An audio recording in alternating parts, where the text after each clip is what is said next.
Chapter 6, Seen and Unseen. "Well," said Wendell as they ate, "what are you going to be tonight?" "I don't know," Harvey said. "What are you going to be?" "A hangman," he said with a spaghetti grin. "I've been learning how to tie nooses. Now all I've got to do is find someone to hang." He eyed Mrs. Griffin. "It's quick," he said. "You just drop 'em and snap. Their necks break." "That's horrible," Mrs. Griffin said. "Why do you boys always love talking about ghosts and murders and hangings?" "Because it's exciting," Wendell said. "You're monsters," she replied with a hint of a smile. "That's what you are. Monsters." "Harvey is," Wendell said. "I've seen him filing down his teeth." "Is it a full moon?" Harvey said, smearing ketchup around his mouth and putting on a twitch. "I hope so. I need blood. Fresh blood." "Good," said Wendell. "You can be a vampire.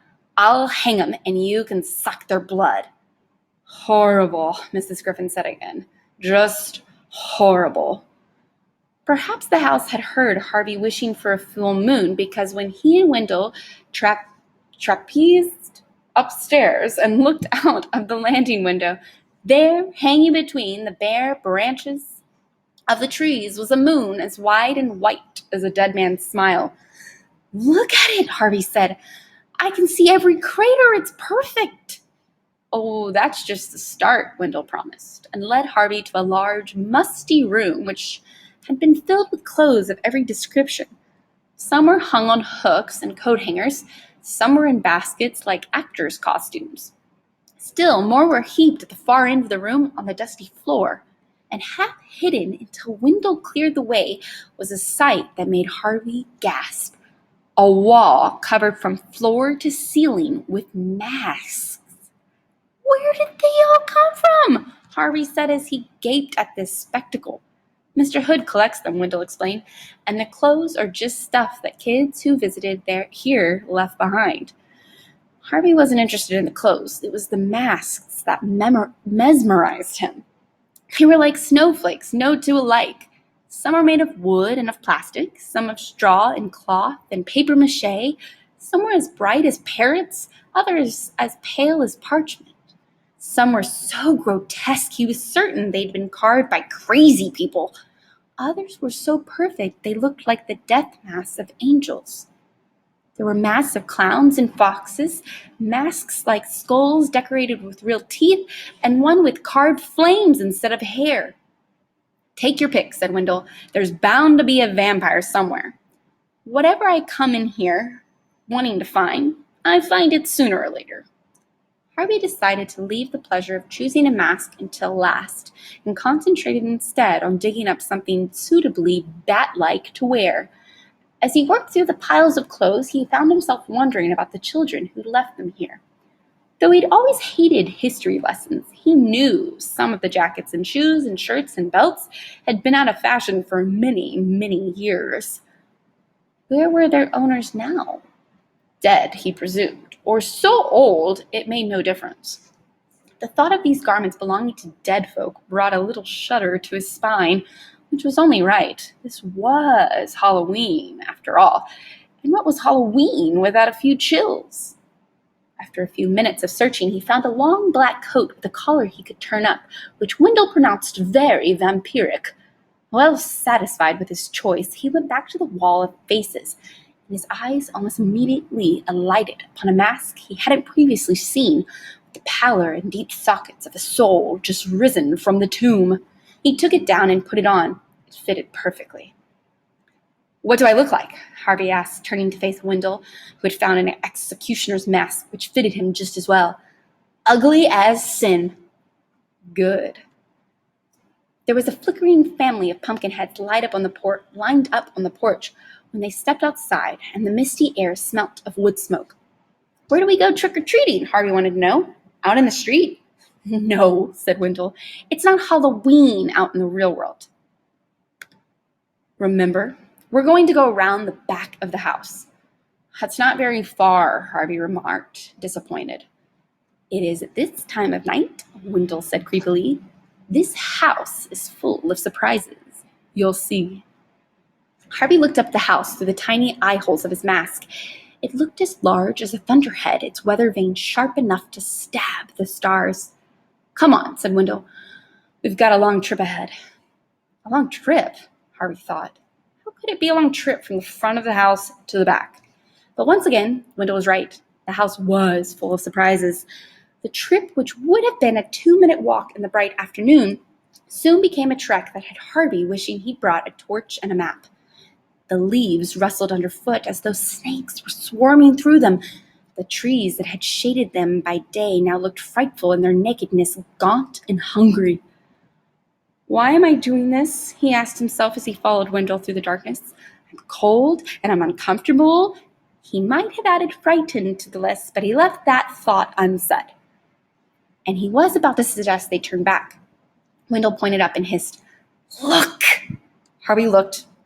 Directly overhead, a form was moving silently across the sky, against the sky, as if it had just launched itself from the eaves of the house. The moon had slunk away behind the roof and shed no light upon this night flyer, so Harvey could only guess at its shape from the stars it blotted out as it sailed. Its wings were wide but ragged, too ragged to bear it up, he thought.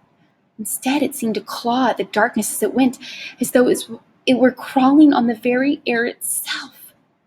A glimpse was all Harvey had, then it was gone.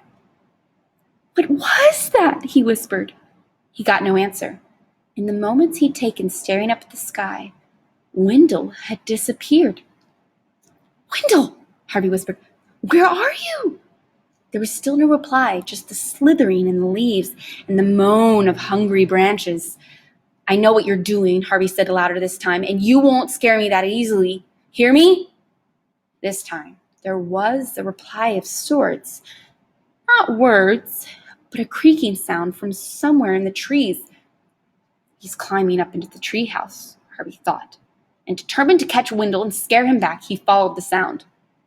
Despite the nakedness of the branches, their mesh kept all but a glimmer of starlight from falling on the groves.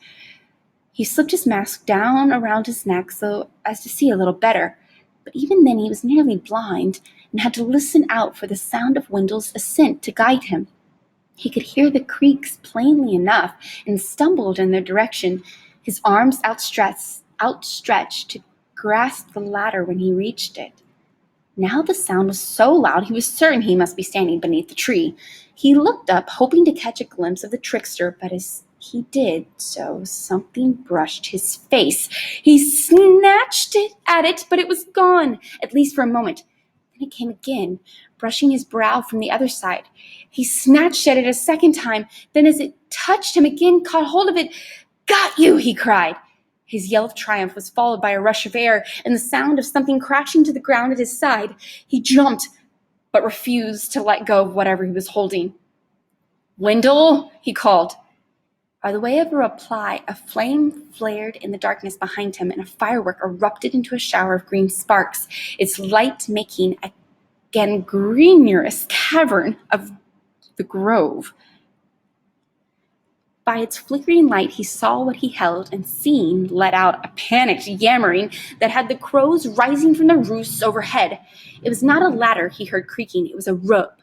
No, not even a rope, a noose, and in his hand the leg of the man hanging from the noose. He let go of it and stumbled backwards, barely suppressing a second shout as his eyes rose to meet the dead man's stare.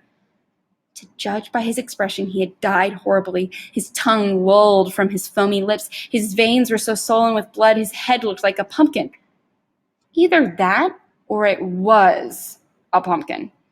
A fresh fountain of sparks now burst from the firework, and Harvey saw the truth of the matter. The limb he'd held was a stuffed trouser leg. The body, a coat spilling bundles of clothes. That head, a mask on a pumpkin, with cream for spittle and eggs for eyes. "Wendell!" he yelled, turning his back on the scene of execution. Wendell was standing on the far side of the firework, his ear-to-ear grin lit by its spitting sparks. He looked like a little demon fresh from the inferno. At his side, the ladder that had come crashing down to get the drama underway. "I warned ya," Wendell said, holding up his mask. "I said I was going to be a hangman tonight." "I'll get you back for this," Harvey said, his heart still beating too fast for him to see the funny side of this. "I swear I'll get you back." You can try, Wendell crowed. The firework was beginning to fizzle out, the shadows around them beginning to deepen. Had enough of Halloween for tonight, he asked. Harvey didn't much like admitting defeat, but he nodded grimly, swearing to himself that when he finally got his revenge, it would be choice. Smile, Wendell said as the fountain of sparks dwindled. We're in the holiday house. The light had almost gone, and even though Harvey was still enraged at Wendell and at himself for being such a sucker, he couldn't let it die away without making peace. All right, he said, allowing himself a tiny smile. There will be other nights. Always, said Wendell. The reply pleased him. That's what this place is, he said as the light went out. It's the house of always.